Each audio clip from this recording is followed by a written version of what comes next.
Hello friends, आज हम research metrology के क्वेश्चन आपके साथ डिस्कस करेंगे और ये क्वेश्चन आपकी तैयारी से संबंधित है। आपके एग्जाम अब करीब हैं, तो चाहे वो डीयू का एंट्रेंस एग्जाम हो, यूजीसी नेट का एग्जाम हो या फिर किसी अदर यूनिवर्सिटी के पीएचडी के एंट्रेंस एग्जाम हो, उसमें 50% रिसर्च मेट्रोलॉजी आता ही है आपके सब्जेक्ट के साथ। तो जो 50% रिसर्च मेट्रोलॉजी आता है उसको हम डिस्कस करने जा रहे हैं। ये 2021 का पेपर है एंड आप देख ही सकते हैं दोनों लैंग्वेज में है, तो आप खुद ही देख के समझ सकते हैं। इसके लिए आपको चैनल को सब्सक्राइब कर लेना है, क्योंकि इस तरह की वीडियो हमारे चैनल पर मिलती रहती है और पीएचडी के नोटिफिकेशन भी यहाँ पर बहुत ही फास्ट आपको अवेलेबल हो जाते हैं। तो चैनल को जरूर सब्सक्राइब करें, टेलीग्राम चैनल से भी जरूर जुड़ जाएं।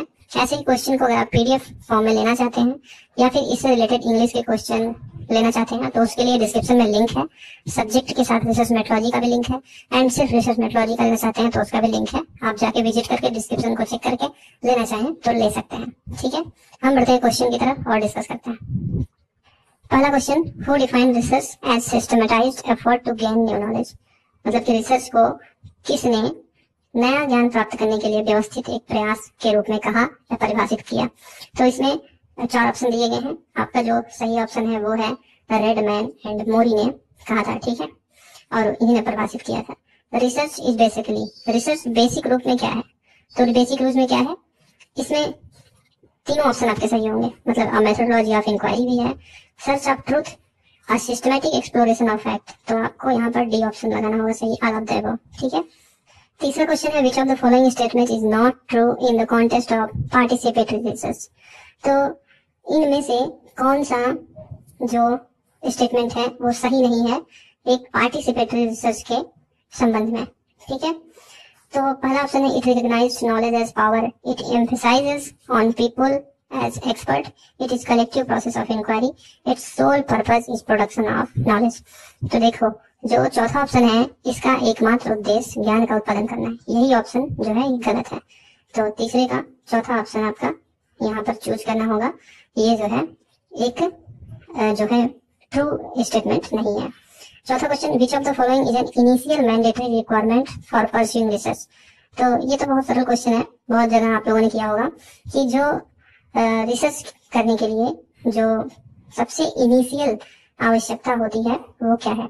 तो डेवलपिंग रिसर्च डिजाइन ये नहीं हो सकता, formulating research question and deciding about the data analysis procedure, formulating research hypothesis. तो देखिए, जो इसमें बी वाला ऑप्शन है शोध प्रश्न तैयार करना, रिसर्च क्वेश्चन को फॉर्मुलेट करना, यही ऑप्शन जो है सही है। और ये इनिशियल तौर पे सबसे पहले रिक्वायरमेंट इसी की होती है कि आपके पास रिसर्च का क्वेश्चन होना चाहिए। ठीक है, पांचवा क्वेश्चन है इन qualitative research paradigm which of the following feature में बी कंसीडर्ड क्रिटिकल। तो एक रिसर्च पैराडिम में कौन सा दिया हुआ फीचर जो है ये क्रिटिकल कंसीडर करेगा। तो data collection with standardized research tools, sample design with probability sample techniques, data collection with bottom up. तो जो सी वाला ऑप्शन है data collection with bottom up empirical evidences, ये ऑप्शन आपका सही होगा। क्वेश्चन के आंसर में अगर किसी प्रकार की कहीं दिक्कत आती है तो आप कमेंट सेक्शन में जरूर बताइएगा। ये सब क्वेश्चंस आप लोगों के लिए कलेक्ट करके इसके आंसर भी जो है वो आंसर की से ही लिए गए हैं, तो किसी प्रकार की दिक्कत आती है तो हम उसको चेक करेंगे। छठवां क्वेश्चन है inferring about the whole population on the basis of the observation made on a small part is called. तो एक छोटे से हिस्से पर किए गए ऑब्जर्वेशन के आधार पर पूरी आबादी के बारे में अनुमान अगर लगाया जाए तो उसको क्या कहते हैं, इसे आप डिडक्टिव इन्फेरेंस कहेंगे, इंडक्टिव इन्फेरेंस कहेंगे, ऑब्जेक्टिव इन्फेरेंस कहेंगे, स्यूडो इन्फेरेंस कहेंगे। तो कौन सा इसमें से ऑप्शन सही होगा, इसमें ऑप्शन आपका बी वाला सही होगा, इंडक्टिव इन्फेरेंस। मतलब कि आगमनात्मक अनुमान, मतलब कि अनुमान आप आगे का लगाकर चल रहे हैं, तो ऑप्शन आपका यहाँ पर बी वाला सही होगा। सातवां क्वेश्चन है which is not characteristics of research. निम्नलिखित में से कौन जो है वो एक रिसर्च की विशेषता नहीं है। पहला बेसिक रिसर्च, दूसरा ex post factor research, C holistic perspectives and context sensitivity. तो सातवें का ऑप्शन आपका सी सही होगा, होलिस्टिक पर्सपेक्टिव मतलब समग्र दृष्टिकोण, ये कोई रिसर्च की विशेषता नहीं है। ठीक है, थर्ड क्वेश्चन है in which of the following cases the formation of hypothesis may not be necessary. निम्नलिखित में से किस स्थिति में परिकल्पना मतलब कि हाइपोथेसिस के निर्माण की आवश्यकता नहीं हो सकती।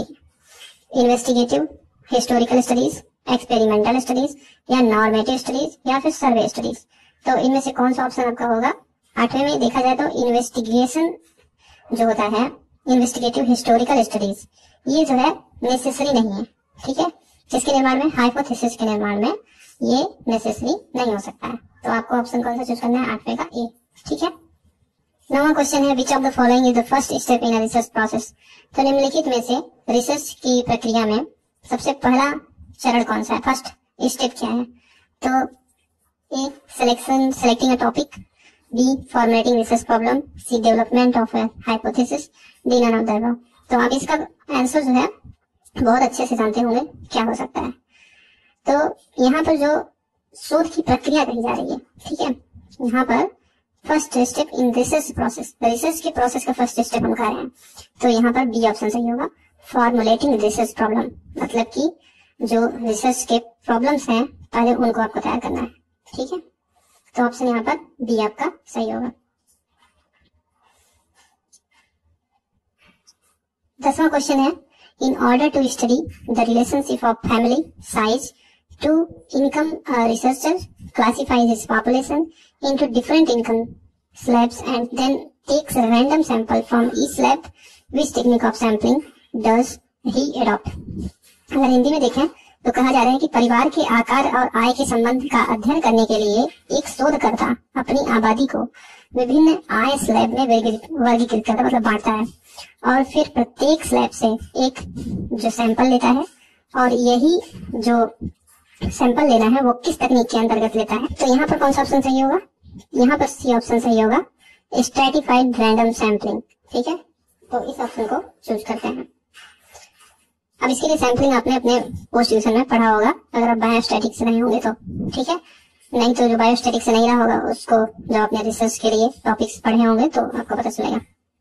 तो 11वां नंबर क्वेश्चन है, अ research problem is not feasible only when A option, it consists of independent and dependent variables, and B, it is researchable, C, it has utility and relevance, D है it is new and adds some things to new knowledge, ठीक है।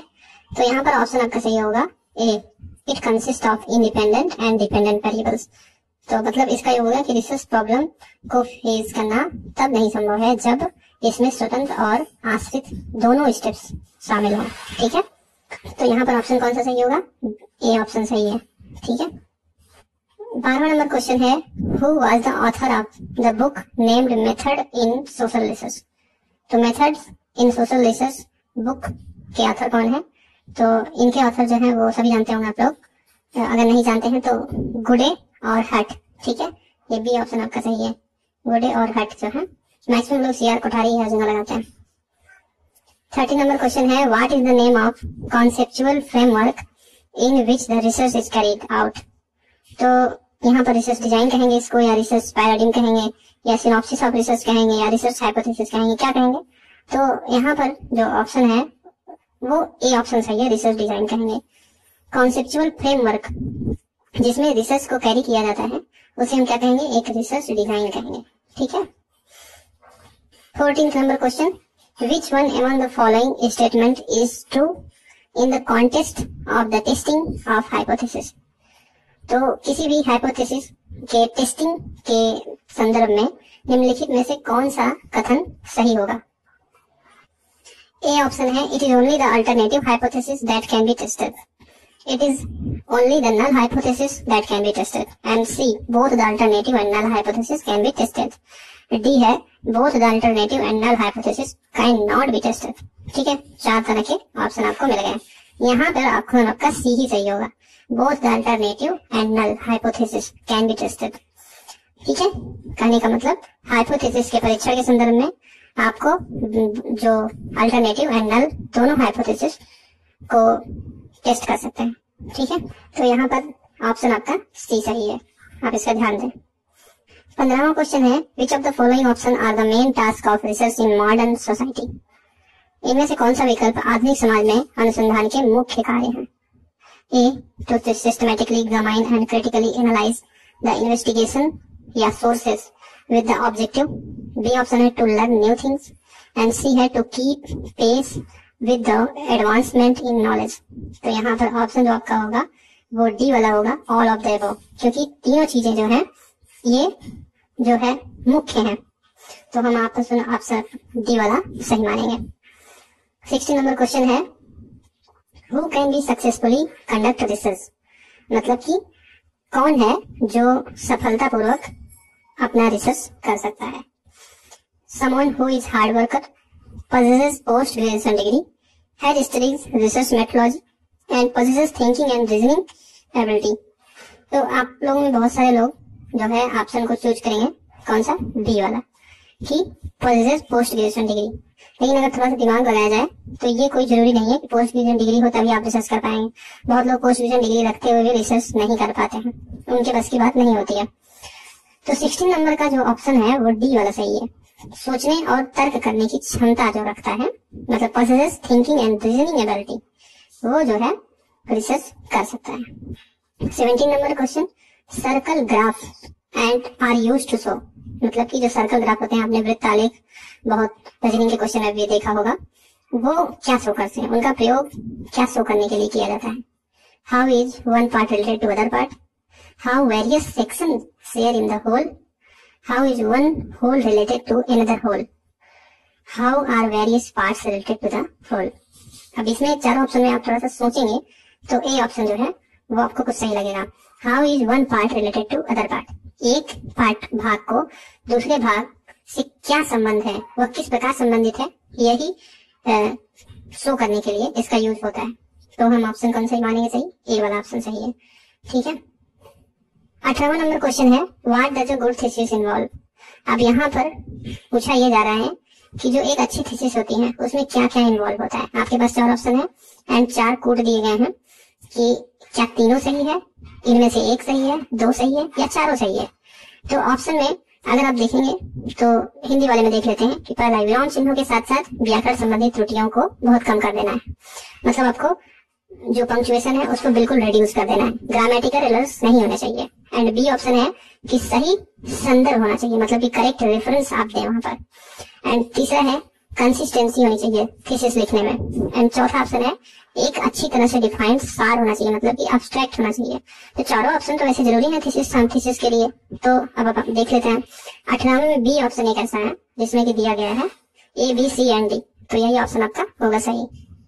19th number question है on what basis did Jean पियाजे give his theory of cognitive development of humans, मतलब Jean पियाजे ने मनुष्य के जो कॉग्निटिव डेवलपमेंट है, मतलब संज्ञानात्मक विकास है जो है उसका सिद्धांत किस आधार पर दिया।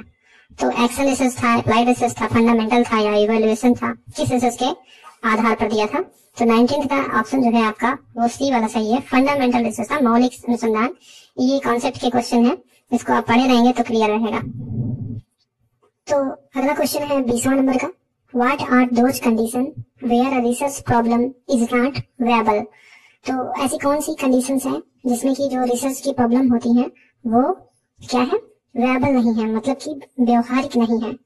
तो ऐसे में 4 ऑप्शन आपके पास है, it is new and add something to new knowledge, ठीक है। एंड दूसरा है it can be research, and तीसरा है it has utility and relevance. D option है it contains depends and independent variable, मतलब डिपेंडेंट एंड इंडिपेंडेंट वेरिएबल्स। तो यहाँ पर जो ऑप्शन आपका सही होगा वो डी वाला है, क्योंकि इसमें जो है इंडिपेंडेंट एंड डिपेंडेंट दोनों वेरिएबल शामिल है। तो ऑप्शन आपका डी वाला सही होगा। ठीक। 21 which one among the following phrase does not correspond to the meaning of research as a process.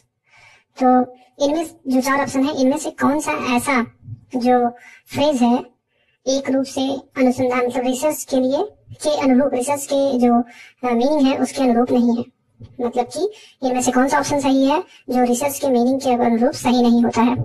तो इनमें से एक ऑप्शन चूज करते हैं, systematic activity and objective observations, trial and error, problem solving. तो इसमें से जो सी वाला ऑप्शन है ट्रायल एंड एरर, ये रिसर्च की मीनिंग के अनुरूप नहीं है, तो आप इसको चूज कर सकते हैं सी ऑप्शन। ठीक है। 22 नंबर क्वेश्चन है who is referred to as the father of research on teaching. तो टीचिंग में फादर ऑफ रिसर्च कौन है, तो यहाँ पर ये कॉन्सेप्चुअल है, तो यहाँ पर ए ऑप्शन सही है, एन एल गेज, ये ऑप्शन आपका सही है, ए वाला। अगला क्वेश्चन, एक कॉलेज शोधकर्ताओं को, जो रिसर्चर्स हैं उनको सामाजिक विज्ञान के लिए स्टैटिस्टिकल पैकेज के उपयोग का, जो स्टैटिस्टिकल पैकेज होता है उसके उपयोग का प्रशिक्षण देना चाहता है कोई भी कॉलेज। तो इसके लिए कॉलेज को किसका आयोजन करना चाहिए, लेक्चर का, कि सेमिनार का, कि वर्कशॉप का, कि कॉन्फ्रेंस का। तो तीनों चारों में से ऑप्शन आपका कौन सा सही होगा? तो भैया इसके लिए वर्कशॉप का आयोजन करना जरूरी है। ठीक है, किसका? वर्कशॉप का। तो सी ऑप्शन यहाँ पर सही होगा। ठीक है, 24वां क्वेश्चन है a satisfactory statistical quantitative method should not possess on the following qualities. तो नीचे जो भी ऑप्शन दिए गए इनमें से कौन सी क्वालिटी नहीं होनी चाहिए किसमें? सैटिस्फैक्टरी स्टैटिस्टिकल क्वांटिटेटिव मेथड में। ठीक है, तो फ्लेक्सिबिलिटी है, मेजरेबिलिटी है, कंपेरेबिलिटी है एंड आपका एक है अप्रोप्रिएटनेस। तो चारों में से कौन सा ऑप्शन सही होगा? ए ऑप्शन यहाँ पर फ्लेक्सिबिलिटी, ये नहीं होना चाहिए। ठीक है, 25 नंबर ऑप्शन है, क्वेश्चन है the depth of any research can be judged bye, मतलब कि किसी रिसर्च का जो डेप्थ है उसको कैसे जज किया जा सकता है, उसका अंदाजा कैसे लगाया जा सकता है? तो किसके द्वारा लगाया जाता है? टाइटल के द्वारा, ड्यूरेशन के द्वारा या ऑब्जेक्टिव्स के द्वारा या टोटल जो एक्सपेंडिचर मतलब कि जो भी इसके कुल व्यय है या खर्च है उसके द्वारा। तो कौन सा ऑप्शन सही होगा? इसमें सी ऑप्शन सही होगा, ऑब्जेक्टिव मतलब उद्देश्य, किसी भी रिसर्च का जो उद्देश्य होता है उसी से उसकी गहराई का पता लगाया जा सकता है। ठीक है, 26 नंबर क्वेश्चन है bibliography given in a research report. तो इसके कौन से ऑप्शन होते हैं? जो रिसर्च की रिपोर्ट होती है उसमें जो बिब्लियोग्राफी दी जाती है has no relevance to research, shows vast knowledge of the research and help those interested in further research, या फिर आवाज दे दो। तो ये किससे संबंधित है? वही इन ऑप्शन में आपको चूज करना है। तो सी ऑप्शन इसमें होगा, helps those interested in further research. Bibliography का यही होता है, यहाँ पर आगे के शोध में रुचि रखने वाले जो होते हैं उनमें उनको मदद करता है। ठीक है, तो सी ऑप्शन यहाँ पर सही है। 27 नंबर क्वेश्चन है fundamental research reflects the ability to. तो जो भी फंडामेंटल रिसर्च है वो किस चीज की क्षमता को दर्शाता है? एक्सपाउंड न्यू प्रिंसिपल या फिर सिंथेसाइज न्यू आइडियल्स या फिर evaluation of existing material concerning research या फिर study of existing literature regarding various topics. तो कौन सा ऑप्शन इसमें से सही होगा? यहाँ पर आपका जो है जो एक्सपाउंड न्यू प्रिंसिपल मतलब नए सिद्धांतों की व्याख्या, यही फंडामेंटल रिसर्च की क्षमता को दर्शाता है। ठीक है, तो ए ऑप्शन यहाँ पर आपका सही होगा। ठीक है, 28वां नंबर क्वेश्चन है which one of the following sampling methods is appropriate to study the prevalence of AIDS amongst male and female in India in 1986, 1996, 2006 and 2016। तो इसके लिए जो मतलब कि 1986 में, 1996 में, 2006 में, 2016 में जो एड्स का प्रसार है उसके अध्ययन के लिए नीचे दिए गए जो सैम्पलिंग मेथड्स हैं इनमें से कौन सा उपयुक्त है मतलब अप्रोप्रिएट है? तो एक है quota sampling, cluster sampling, systematic sampling and stratified random sampling. इनमें से चारों में से एक ऑप्शन आपका सही है, वो है बी क्लस्टर सैम्पलिंग। ठीक है, क्लस्टर नमूनाकरण ही यहाँ ऑप्शन में सही है। 29वां नंबर क्वेश्चन है which correlations coefficients based explains the relationship between creativity and intelligence. देखिए जो रिसर्च मेथोडोलॉजी होती है मैक्सिमम क्वेश्चन आपके बायोस्टैटिक्स के होते हैं, तो बायोस्टैटिक जो पढ़े रहते हैं उनको ज्यादातर ये समझ में आता है। बीएससी में बायोस्टैटिक होता है, तो अगर आप वहां भी पढ़े हैं तो भी काम आता है। तो इनमें से 4 ऑप्शन दिया गया है और पूछा जा रहा है कि क्रिएटिविटी एंड इंटेलिजेंस के बीच इन चारों में से कौन सा बेस्ट रिलेशनशिप एक्सप्लेन कर रहा है? तो 29 का ऑप्शन यहाँ पर आपका सही होगा डी 1.00। ठीक है, ये आपका सही ऑप्शन है। 30वां नंबर क्वेश्चन है a doctor studies the relative effectiveness of 2 drugs of dengue fever, his research would be classified as. मतलब कि एक डॉक्टर डेंगू बुखार की 2 दवाओं के सापेक्ष प्रभावशीलता का अध्ययन करता है, इफेक्टिवनेस का अध्ययन करता है, उसके रिसर्च में किस रूप में वर्गीकृत किया जाएगा? मतलब जो उसका रिसर्च है वो किस रूप में क्लासिफाई किया जाएगा? केस स्टडी में या एथनोग्राफी में या डिस्क्रिप्टिव सर्वे में या फिर एक्सपेरिमेंटल रिसर्च में? तो ये तो समझ में आ गया होगा कि चौथा ही ऑप्शन होगा। तो सही में यहाँ पर चौथा ही ऑप्शन है, एक्सपेरिमेंटल रिसर्च है ये। तो ये पूरा 30 क्वेश्चन था हमारा सेक्शन फर्स्ट का। इसके बाद सेक्शन 2 आ जाता है जो कि है जूलॉजी का। तो हम सिर्फ रिसर्च मेथोडोलॉजी इस सेक्शन में कवर कर रहे हैं और फिर रिसर्च मेथोडोलॉजी की ही दूसरी वीडियो आएगी। हम सब्जेक्ट की जो है क्वेश्चंस वो नहीं कवर करते हैं, उसके लिए आपको पीडीएफ लेना है तो आप ले सकते हैं, लिंक डिस्क्रिप्शन में है। यहाँ तक देखने के लिए बहुत बहुत धन्यवाद। मिलते हैं किसी नेक्स्ट वीडियो में नेक्स्ट क्वेश्चंस के साथ। धन्यवाद।